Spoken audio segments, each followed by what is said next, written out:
मैं बेटी हूँ, बोझ नहीं। एक कहानी एक लक्ष्मी नाम की लड़की की है। यह सब मैं इसलिए कह रही हूँ क्योंकि ऐसा मैं फील करती हूँ।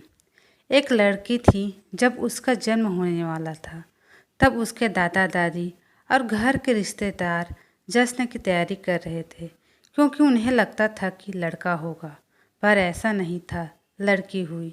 जब लोगों ने उसे देखा और जिस नाम से उसे पुकारा वो था कुलक्ष्मी। अब सगुनी नाम सुनने में अजीब लग रहा है ना, लेकिन वो लड़की मुस्कुरा रही थी अपना नया नाम सुनकर। सोच रही थी कि किसी जन्नत में आ गई हूँ मैं, लेकिन लोग मुझे छू भी नहीं रहे हैं। ऐसा लगता है मानो मुझे कोई बीमारी है। जो जश्न मनाने आए थे वो भी चले गए। मुझे लोग मारना चाह रहे थे, सोच रहे थे लड़की हूँ और बदनामी के सिवा दे भी क्या सकती हूँ। केवल एक इंसान जो मेरा पूरा साथ दे रहा था वो थी मेरी माँ, जिसने मुझे दुनिया की नज़रों से बहुत दूर भेज दिया। दुनिया की नज़रों में तो मैं मर चुकी थी, लेकिन मैं तो अनाथालय में थी। मेरा भरा पूरा परिवार था, लेकिन फिर भी मैं अनाथालय में थी। कितना अजीब है ना। ऐसा कोई दिन नहीं जाता था जब मेरी माँ मुझसे मिलने ना आती हो और मुझे दूध न पिलाती हो। मेरी पूरी देख रेख करती थी मेरी माँ, और परिवार वालों से झूठ बोलती थी कि मैं अपने सहेली से मिलने जा रही हूँ। हर रोज़ माँ नए बहाने बनाती थी। एक दिन मुझे तेज बुखार हो गया और उस दिन माँ पूरे दिन मेरे साथ रही और मुझे सुलाकर ही वापस घर गई। पापा ने पूछा कि इतनी देर कैसे हो गई, तो वो बोली कि मेरी सहेली की तबीयत खराब थी और मैं उसकी मदद कर रही थी। पापा ने गुस्से में उस दिन मम्मी की पिटाई भी की। माँ दर्द सह रही थी, लेकिन फिर भी मुझे छिपा रही थी। उसे लगता था कि मैं तो बच्ची हूँ, मैं क्या समझूंगी, लेकिन ऐसा नहीं था। मैं सब समझती थी।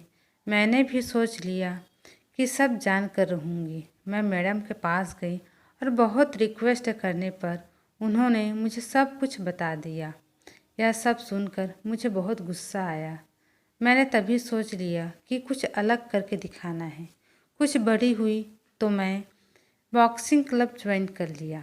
जब 18 साल की हुई तो मुझे स्टेट चैम्पियन का खिताब मिला।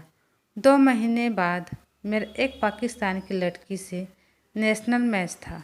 जब मीडिया मेरा इंटरव्यू लेने आई तो मेरी माँ का फ़ोन आया और वो बेचारी बोली कि बेटी, अपने कृपया परिवार की बुराई मत करना।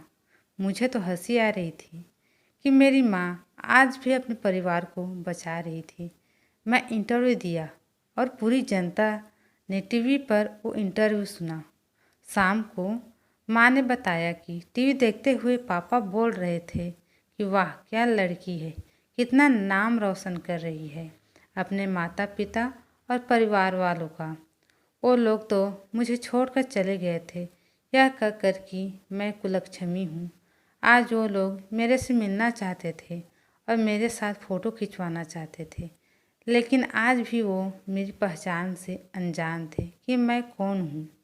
ठीक 2 महीने बाद नेशनल चैम्पियनशिप का मैच हुआ और वो सभी मुझे देखने आए थे।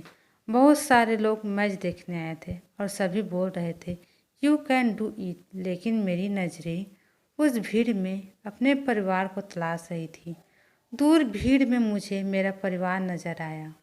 उनको देखते ही मेरे अंदर गुस्सा भर गया और सारा गुस्सा मैंने अपने प्रतिद्वंदी पर निकाल दिया। वो नेशनल खिताब अपने नाम कर लिया। फिर क्या, सभी मुझ में इंटरेस्टेड हो गए। लोग मुझसे मेरे परिवार के बारे में पूछने लगे।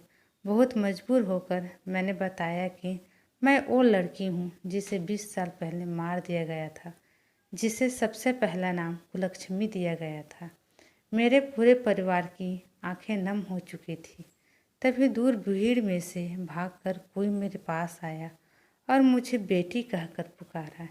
ये सब मानो मेरे लिए कोई सपना जैसा था। जो बचपन का प्यार मैंने खो दिया था वो अचानक ही मुझे मिल गया और उसने मुझे गले लगाकर सभी से कहा, यह मेरी बेटी है जिसने मुझे पिता बनने का हक दिलाया। सभी लोग मेरे से माफ़ी मांग रहे थे। जब मैंने जन्म लिया तब मैं केवल एक लड़की थी, लेकिन आज मैं एक बेटी हूँ।